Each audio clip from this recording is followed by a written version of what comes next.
नमस्कार, मैं हूं प्रज्वल गौतम और आप देख रहे हैं इनकलाब। एक कहावत आपने हर चट्टी चौराहे पर सुनी होगी, चोर चोर मौसेरे भाई। लेकिन चाहे वो कहावत हो या कानून, सियासी मैदान में सबको बेरहमी से कूटा जाता है और हताश और निराश खिलाड़ी के तौर पर बाहर फेंक दिया जाता है। फिर से आते हैं उसी कहावत पर, यानी चोर चोर मौसेरे भाई। सियासत में चचेरे, फुफेरे, मौसेरे भाइयों से ज्यादा मतलबियों की जरूरत होती है। मतलब भी ऐसा कि किरकलास भी मुंह छिपाने लगते हैं। अब आप सोचेंगे किरकलास क्या है, तो गिरगिट को संस्कृत में किरकलास ही कहते हैं। अब महाराष्ट्र की राजनीति में कुछ ऐसा ही देखने को मिला है। घोटाळ्यामध्ये अजितदादांची अवस्था आम्ही काय करणार? आमचे नाथाभाऊ खडसेंच्या भाषेत सांगायचं झालं तर आमचं सरकार आल्यानंतर अजितदादा चक्की pissing pissing pissing and pissing ची अवस्था आम्ही काय करणार? आमचे नाथाभाऊ खडसेंच्या भाषेत सांगायचं झालं तर आमचं सरकार आल्यानंतर अजितदादा चक्की पिसिंग। फ्लोट मिल के जमाने में देवेंद्र बाबू ने एक नेता से चक्की पिसवाने का ऐलान किया था, लेकिन वो नेता ही क्या जो अपनी बात से पलट ना जाए।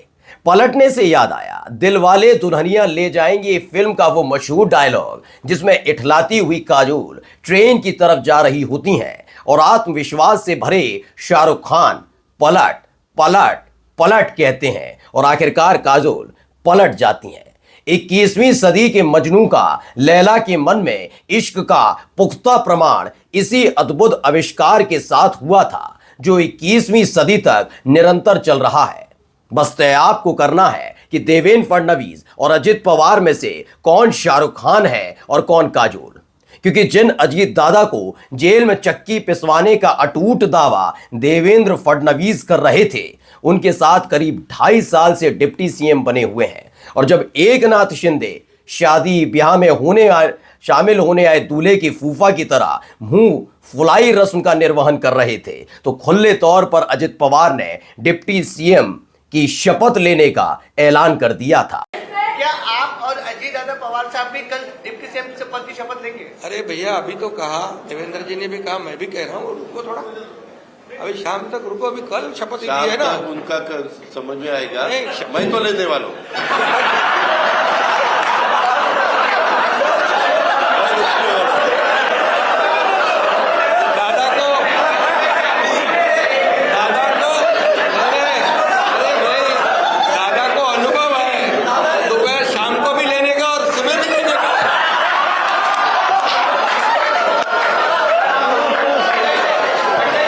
अजित पवार की तरफ से शपथ लेने की इस तत्परता ने उस कुंवारे नौजवान की कहानी याद दिला दी जो यौवन में घर के दरवाजे पर आए एक से बढ़कर एक रिश्ते को यह कहकर ठुकराता चला गया कि अभी मेरी उम्र ही क्या है। लगे हाथ वो किस्सा भी आपको सुना ही देता हूं। दरअसल एक लड़का दिखने में बेहद स्मार्ट था, नौकरी भी अच्छी थी, पगार भी शानदार थी। ऐसे में उस लड़के की ख्वाहिश विश्व की सबसे सुंदर लड़की से विवाह करने की थी। इस ख्वाहिश के साथ वो कई रिश्तों को ठुकराता रहा, शादी से इनकार करता रहा। लेकिन जब यौवन जीवन से पल्लू छुड़ाने लगा तो सिर्फ एक शर्त बाकी रह गई कि कैसी भी लड़की चलेगी, बस लड़की होनी चाहिए। शिंदे की आनाकानी के बीच अजित दादा की शपथ लेने की तत्परता भी कुछ ऐसी ही नजर आई, जिसने शिंदे के चेहरे पर तनाव ला दिया था। लेकिन कोने में बैठे देवेंद्र फडणवीस खुशी से गोलगप्पा हो गए। फल भी फौरन मिल भी गया। जिन मामलों का नाम लेकर देवेंद्र फडणवीस ने अजित दादा का जेल टूर बुक कर दिया था, उन्हीं मामलों में अजित दादा को राहत मिल गई। निष्पक्षता के शीर्ष पर बैठी एक संवैधानिक संस्था जिसे आयकर विभाग के नाम से जाना जाता है, उसने पवार परिवार की 1 करोड़ से ज्यादा की संपत्ति मुक्त कर दी, जिसे 7 अक्टूबर 2021 में इसी आयकर विभाग ने भ्रष्टाचार और घोटालों के आरोपों के मद्देनजर सीज किया था। यानी एक हाथ दे एक ले ले, ये दुनिया का दस्तूर। लेकिन सियासत के दस्तूर ने दुनिया के दस्तूर को कहीं दूर ले जाकर फेंक दिया। अब इस लेन देन वाले दस्तूर की दस्तक महाराष्ट्र से लेकर दिल्ली तक सुनाई दी, जहां राज्यसभा के सभापति और बात बात पर आहत होने की प्रतियोगिता के अव्वल खिलाड़ी ने एक सांसद की सीट से 50,000 रुपए मिलने की बात कही। सीट नंबर 2222 से 500 के नोट की गड्डी मिली थी। नाम तलाशा गया तो पता चला कि कांग्रेस के सांसद अभिषेक मनु सिंघवी की वो सीट थी। फिर क्या, अडानी मोदी एक हैं के नारों के बीच अभिषेक मनु सिंघवी के नाम पर कमल छापों को संजीवनी मिल गई थी।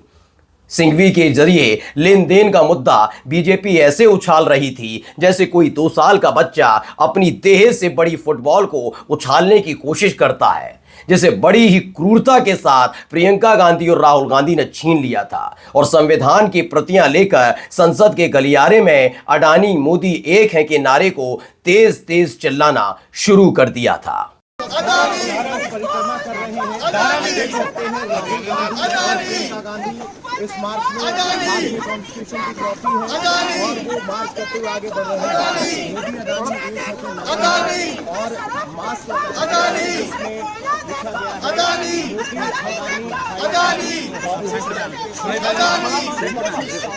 गया है। इन नारों ने जिल्ले इलाही की नींद में इस कदर खलल डाल दी है कि अच्छे दिन आने वालों की जमात अपने पुराने दिनों की याद में खो सी गई है, जब 300 से ज्यादा सांसद हुआ करते थे और इसी विपक्ष को संसद से बाहर उठवाकर फिकवा दिया करते थे। लेकिन हाय, वो साल दूसरा था, ये साल दूसरा है। तब हाल दूसरा था, अब हाल दूसरा है। और ये हाल भी एक पुरानी रिश्तेदारी की वजह से हुआ है।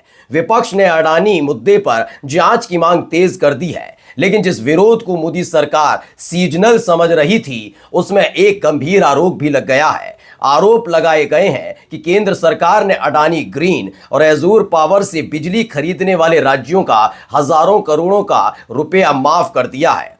ताज्जुब की बात यह है कि आंध्र प्रदेश की चंद्रबाबू नायडू की सरकार भी जिले इलाही के अभिन्न मित्र की कंपनी से बिजली खरीदती है और आरोप है कि इसी एवज में आंध्र प्रदेश का कई हजार करोड़ रुपया केंद्र सरकार ने माफ कर दिया है। जाते जाते इस दौर की मीडिया और सियासी संबंधों पर 2 लाइन सुना देता हूं। भूखे बच्चे, मरते इंसान नहीं दिखे अखबारों में, लोकतंत्र के सारे खंबे नोच लिए मक्कारों ने। नमस्कार।